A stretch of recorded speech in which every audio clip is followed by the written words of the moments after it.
এই আর কি। এবার তুমি আমাকে বলো ইডাব্লিউএস এর কি ঘটনাটা হয়েছে, যেহেতু তোমার সাথে একজনের পরিচয় আছে ডাব্লিউবিসিএস অফিসার, যেটা হুম তিনি আবার ইডাব্লিউএস এর অফিসারও। তো হুম সেই সমস্ত, যেহেতু তুমি বিষয়টা আরো অনেকটা ভালো বোঝো, তার জন্য তুমি ভালো করে বিষয়টা বলো, যাতে করে আমার প্রত্যেকটা প্রিয় বাঙালি ভাই বোন যারা ইডাব্লিউএস ক্যান্ডিডেট রয়েছে তারা ভালো করে জিনিসটা বুঝে যায় এবং বিষয়টাতে সচেতন হয়ে ওঠে। বলো। হুম। যেরকম হচ্ছে এসটি এসটি ওবিসি এদের হচ্ছে জন্মগত ভাবে এসটি মানেতে হয়, একদম। ইডাব্লিউএস তে সেরকম ভাবে হয় না। হ্যাঁ। ইডাব্লিউএস তুমি আজকে ইডাব্লিউএস আছো, কালকে তুমি হয়তো নাও থাকতে পারো। একদম। ফিনান্সিয়ালি বলো, মানে তুমি 1 বছর যদি তুমি সার্টিফিকেট বানিয়ে নিয়েছো, তাহলে তুমি ওই 1 বছরের মধ্যে আছো ইডাব্লিউএস এর মধ্যে। একদম। তারপরের বছর তোমাকে আবার নতুন করে রিনিউয়েবল করতে হবে, আর নতুন করে রিনিউয়েবল করা মানে পুরোটা তোমাকে আবার শুরু দিয়ে যেরকম ভাবে করেছো সেরকম। এই না যে ওইখানে তুমি পুরানো সার্টিফিকেটটা জমা দিলে আর হ্যাঁ। তোমাকে ইডাব্লিউএস দিয়ে দেবে, ওরকম না। যেরকম ভাবে তুমি প্রথমবার বানিয়েছো সেরকম সব ডকুমেন্টস ওই ইয়ারে আবার তোমাকে জমা করতে হবে, তোমার আবার পুরো পুরো যাচাই হবে, তারপরে তুমি গিয়ে ইডাব্লিউএস সার্টিফিকেটটা পাবে। তো আচ্ছা। এই নিয়েই হচ্ছে পিআরবি যেটা করেছিল, হুম। যেটা আমরা শুরু থেকেই বলে আসছিলাম স্যারকে, যে স্যার এরকম ভাবে তো ইডাব্লিউএস হয় না, আপনি এসটি এসসি ওবিসি হচ্ছে এটা মানে কি বলে, আপনি অ্যাড জন্মগত। করাতেই পারেন, অ্যাড হুম। করাতেই পারেন পরে একদম। গিয়ে, হুম। যে মানে এসটি ওবিসি। কিন্তু ইডাব্লিউএস ক্ষেত্রে এটা সেন্ট্রাল গভর্নমেন্টেও হয় না, যদি খুব বেশি হয়ও তাহলে হুম। যে বছরে ইডাব্লিউএস থাকে সেই বছরে ইডাব্লিউএস লাগে।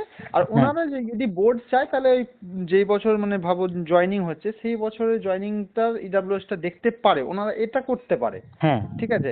কিন্তু এই ইডাব্লিউএস এর ক্ষেত্রে এই সিস্টেমটা কখনোই হবে না যে আপনি ফর্ম ফিল আপের টাইমে একবার করেছেন, তারপরে আবার আপনি হচ্ছে আবার একবার করে অ্যাড করিয়ে দিয়েছেন, তারপর আবার প্রতি বছরেরটা হয়ে গেছে অ্যাড। এরকম হ্যাঁ। ভাবে কোনোদিনই হয় না, এটা মানে সেন্ট্রাল গভর্নমেন্টের এক্সামে হয় না। আর এখন যেটা এনারা মনে, আমার যতদূর মনে হচ্ছে, হ্যাঁ। এনারা যে চেঞ্জ করতে বাধ্য হয়েছেন, এসএলএসটির বিরুদ্ধে একটা যে কেস ফাইল হয়েছিল ইডাব্লিউএস নিয়ে, যে যে সবাই অ্যাড করে দিচ্ছে, পরেও অ্যাড করছে, আগেও অ্যাড করেছিল। তো হ্যাঁ। অমৃতা সিনহা ম্যাম এই ব্যাপারে একটা জাজমেন্ট দিয়েছেন যে যে এই বছরের ফর্ম ফিল আপটা হয়েছিল সেই বছরে ইডাব্লিউএসটা থাকতেই হবে। হ্যাঁ। হ্যাঁ। হ্যাঁ। হ্যাঁ। তো তাই বলে আমার যতদূর ধারণা পিআরবি হয়তো ওই জাজমেন্টকে দেখেই এটাকে ডিসিশনটাকে চেঞ্জ করেছে এখন। আর ডিসিশন চেঞ্জ করে কি করেছে, মানে প্রত্যেক বছর এটা লাগবে? না, প্রত্যেক বছর এটা এখন লাগবে না, শুধু যারা ফর্ম ফিল আপের টাইমে করেছিল 23-24 যাদের কাছে আছে হ্যাঁ। তাদেরটাই ডকুমেন্ট ভেরিফিকেশনে দেখবে। যদি ওদেরটা 23-24 থাকে তাহলে ওরা ভ্যালিড ইডাব্লিউএস এ, নাহলে ওরা জেনারেলে যদি কাট অফ পার করতে পারে জেনারেলে হবে, না হলে রিজেক্টেড হয়ে যাবে। যার নাম্বার কম আছে ইডাব্লিউএস এখন এখন অবধি ছিল, ওইখানে ডকুমেন্টস ভেরিফিকেশনে যাবে, তখন ওদের ফাইনাল মেরিট লিস্টে ওদের নাম শো করবে না। এটাই আচ্ছা। হচ্ছে আমি যতদূর জানি, আর এখন এটাই। এখন পিআরবির বর্তমান ডিসিশন। হ্যাঁ, বর্তমান ডিসিশন এটাই। এবার যত ওই হয়তো এবার ওনাদের প্রিন্টিং মিস্টেক হয়েছে না কি হয়েছে এখন অবধি জানা, কিন্তু ওই যে কালকে যে নোটিশ এসেছে এই নোটিশ ব্যাপারে হচ্ছে এটাই হচ্ছে, এটাই দাঁড়ায় যে 23-24-এরটাই শুধু নেবে। বাকি বাদ পরে যারা অ্যাড করেছে ওদেরকেও 23-24-এরটা যদি থাকে তাহলে ওরা, ভাবো অ্যাড যারা করেছে ওদের কাছে যদি 23-24-এর থাকে বা ফর্ম ফিল আপের টাইমে ওরা অ্যাড করতে পারেনি, হ্যাঁ। তাও ওদের হয়ে যাবে। 23-24-এরটা দেখাতে লাগবে, সোজা কথা হচ্ছে 23-24-এরটা দেখাতে লাগবে, মানে তেইশ এক চব্বিশেরটাই। কথায়, এক কথায় একদম যদি শর্টকাট এক লাইনে বলি, মানে হুম যখন তোমরা ফর্ম ফিল আপ করেছিলে তখনকার হুম। যদি ইডাব্লিউএস থাকে তাহলেই হবে। একদম একদম। আর এখন নতুন করে তুমি দেখা গেলো ফর্ম ফিল আপের সময় তোমার ছিল না, কিন্তু এখন নতুন করে বানিয়ে তুমি যুক্ত করে দিয়েছো, তারা বাদ। হ্যাঁ। না, হ্যাঁ তারা বাদ, হ্যাঁ তারা বাদ না, তারা যদি 23-24-এ তাদের কাছে থাকে, ভাবো ওই টাইমে ভুল করে হয়তো ইডাব্লিউএস অ্যাড করেনি। হ্যাঁ। হ্যাঁ। হ্যাঁ, আর কিন্তু এখন ওদের কাছে 23-24-এ আছে, তাহলে ওদের 23-24-এটা তাও হয়ে যাবে।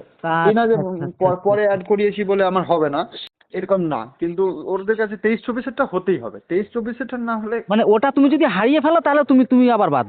হ্যাঁ, হারিয়ে ফেলো তাও তুমি বাদ। মানে তোমার তোমাকে রাখতেই হবে, থাকতেই হবে। একদম একদম 23-24-এটা তোমাকে শো করতেই হবে এখানে। আচ্ছা। আচ্ছা, মানে হুম যখন মানে ইন্টারভিউর আগে যখন ডকুমেন্টস ভেরিফিকেশন হবে।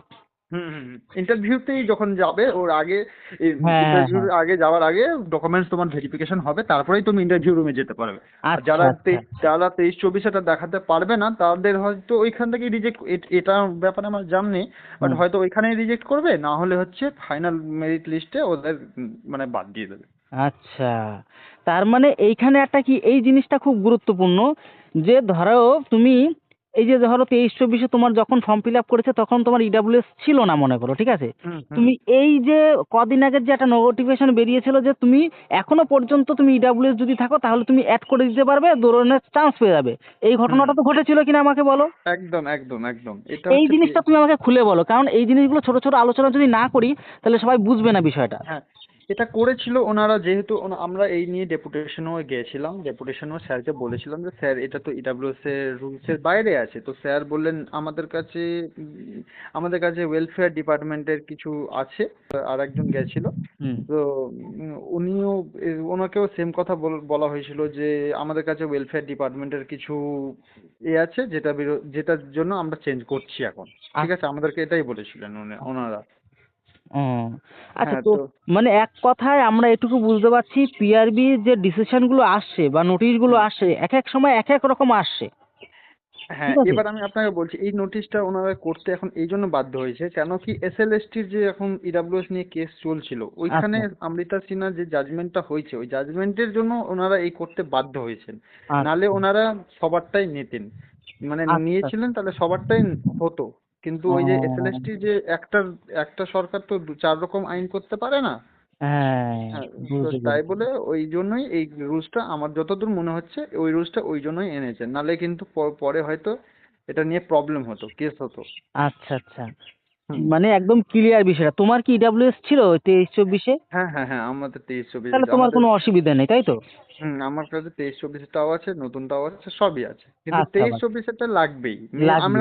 আমরা এটা শুরু দিয়ে বলে আসছি, শুরু দিয়ে যারা ক্যান্ডিডেটরা পাস করছে না, হ্যাঁ যারা অ্যাড করছে, আমি তাদেরকেও বলছি যে ভাই 23-24এটা লাগবে, কিন্তু ওরা বলছে যে না পিআরবি তে বলছে। আমরাও সেটা ঠিকই বলছি যে পিআরবি বলছে, এটা ঠিকই, ওদেরও তো কিছু করার নেই। এটা হ্যাঁ। পুরোটাই বলতে গেলে বোর্ডের দোষ। বোর্ডটা প্রথম থেকেই ইডাব্লিউএসটা ক্লিয়ার করে করে রাখিনি। এটা এটা হচ্ছে বোর্ডের সব থেকে বড় এই। আচ্ছা আচ্ছা আচ্ছা, মানে একটা প্রবলেমের মধ্যে হয়ে গেছে। তার মানে ব্যাপারটা ঠিক এখানেই দাঁড়ালো। মোট হুম, কথায় শেষ কথায় একটাই, যে তোমার যদি 23-24-এ মানে ইডাব্লিউএস থাকে তোমার কোনো রকম চিন্তা করতে হবে না, কোনো কোনো রকম ভয় নেই। একদম একদম। আর আর একটা কথা বলে রাখি, হুম হুম। যারা ভাবছে যে কেস হ্যাঁ করব আর আমরা হয়তো, হ্যাঁ এটা ওরা করতেই পারে, যেহেতু ডাব্লিউবি পিআরবি বোর্ড মানে সবারটা জমা নিয়েছে, হ্যাঁ। তো সেটা করতেই পারে, কিন্তু ওনারা, আমার যতদূর মনে হচ্ছে কেসে ওনারা জয় পাবেন না। কেন কি অলরেডি অমৃতা সিনহা ম্যাডাম এটার জন্য জাজমেন্ট দিয়েছে, তুমি পারলে একবার খুলে দেখতে পারো। এসএলএসটির বিরুদ্ধে একটা ইডাব্লিউএস করেছে যে যাদের ফর্ম ফিল আপের টাইমে ছিল তারাই একমাত্র ভ্যালিড হবে। তুমি আচ্ছা আচ্ছা আর যদি পরে পরে যারা অ্যাড করেওছো তাদেরকেও 23-24টা দেখাতেই হবে, 23-24টা ভ্যালিড। আর তেইশ আচ্ছা। চব্বিশটা দেখাতে লাগবেই, কেন কি ওই টাইমে ফর্ম ফিল আপ করেছো তুমি, ওই টাইমে ভাবো। আমি হ্যাঁ তোমাকে সেটা বলছি, একদম একদম, এটা তো। ইডাব্লিউএস এর হুম, ব্যাপার হুম। হচ্ছে যার 700 স্কোয়ার ফিটের কম থাকবে, 800 স্কোয়ার ফিটের কম থাকবে, বা একটা হচ্ছে 12 লাখের কম ইনকাম থাকবে। হ্যাঁ তুমি হ্যাঁ ভাবো আজকে ফর্ম ফিল আপের টাইমে হ্যাঁ হ্যাঁ ফর্ম ফিল আপ হয়েছে, আমি আজকে বানাইনি, ঠিক হুম আছে, হুম আমি হুম আজকে হুম। ইডাব্লিউএস বানাইনি, তখন আমার 12 লাখ টাকা ইনকাম একদম। হতেই পারে। হুম আমি হুম। বানাইনি, আমার তাই বলে হয় বানানো ছিল না, হয়তো আমার 12 লাখ টাকা ইনকাম হতেই পারে। হ্যাঁ হ্যাঁ আমি ইডাব্লিউএস শেষ করতে পারিনি। হ্যাঁ হ্যাঁ। এবার পরে সরকার আমাকে সুবিধা দিয়েছে এই অ্যাড করতে, তখন আমার স্যালারি কমে গেছে, হুম আট হুম। লাখ টাকা হয়ে গেছে হ্যাঁ ইয়ারলি। হ্যাঁ তখন আমি ইডাব্লিউএস বানিয়ে করে দিলাম অ্যাড, তাহলে হ্যাঁ তো হ্যাঁ এই ছেলেটা ডুপ্লিকেট, হ্যাঁ, তাই তো? পরবর্তী হ্যাঁ। এইবার বুঝলে বোঝা ব্যাপারটা? বোঝা গেল বোঝা গেল। ঠিক হ্যাঁ আছে, আমি এই বার্তাই সমস্ত ইডাব্লিউএস ভাই বোনদের কাছে পৌঁছে দেবো। হুম। বাঙালির যত হাজার হাজার লক্ষ লক্ষ রয়েছে তাদের কাছে পৌঁছে দেবো, কোনো রকম টেনশন নেই। তোমার এই যে ভয়েসটা আমি তাহলে তাদেরকে মানে পৌঁছে দিতে পারি তো? হ্যাঁ, পৌঁছে দিতে পারবে, বুঝলে এবার এই হচ্ছে ব্যাপার, বাদ বাকিটা তো বাদ বাকি হ্যাঁ, কমেন্ট বক্সে সবাই কমেন্ট করবে, সেক্ষেত্রেও আমরা জানতে হুম পারবো, সবার মতামত তো নিতেও পারবো, হুম। অসুবিধার কোনো কারণ নেই। আমার আর নাম অবশ্যই যেহেতু আপনি আমাকে লিংক পাঠিয়ে দেবেন, যারা হ্যাঁ কমেন্ট করবে আমি অবশ্যই অবশ্যই। তাদেরকে নিশ্চয়ই রিপ্লাই। আমার আইডি আছে মোটিভেশনাল কলকাতা বলে কিছু একটা আইডি আছে, আচ্ছা ঠিক আচ্ছা আছে। আচ্ছা আচ্ছা হ্যাঁ, আচ্ছা। আমি ওদেরকে সবাইকে রিপ্লাই দিয়ে দেবো।